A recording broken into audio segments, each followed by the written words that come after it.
கோயில்கள் போகும்போது சாமி கும்பிடுங்க, எல்லாம் பண்ணுங்க. ஆனா அந்த கோயில்கள்ல உங்க காதுல ஒலிக்கும் இல்லையா ஒரு சில வார்த்தைகள், நம்மளோட பிரச்சனைக்கு ஏத்த மாதிரி ஏதாவது ஒரு தீர்வோ, நம்மளோட பிரச்சனைக்கு ஏதாவது ஒரு பரிகாரமோ அதெல்லாம் ஒழிச்சுதுன்னா தயவு செஞ்சு அதை இக்னோர் பண்ணாதீங்க.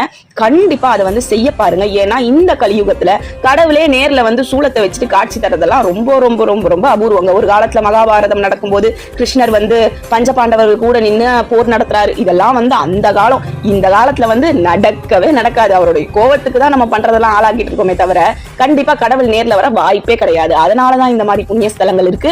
அதனாலதான் இந்த மாதிரி புண்ணிய வார்த்தைகளை நம்ம கேட்கிறோம். கண்டிப்பா இந்த மாதிரி ஏதாவது ஒண்ணு கேட்டீங்க அப்படின்னா நீங்க தயவு செஞ்சு அதை இக்னோர் பண்ணாம செஞ்சிருங்க. இந்த மாதிரி நீங்க என்னென்ன மாதிரி விஷயங்களை கரெக்டா கேட்டு செஞ்சு உங்களுக்கு அது நிறைவேறி இருக்கு அப்படின்றத உங்களுக்கு பகிரணும்னு தோணுனா கமெண்ட் பாக்ஸ்ல பகிருங்க. இந்த மாதிரி சின்ன சின்ன ஆன்மீக தகவல்களுக்காக நம்ம சேனலை சப்ஸ்கிரைப் பண்ணுங்க. தென்னாடுடைய சிவனையை போற்றி, என் நாட்டவர்க்கும் விரைவா போற்றி, கவாய் கனகத்திலே போற்றி, கைலை மலையானே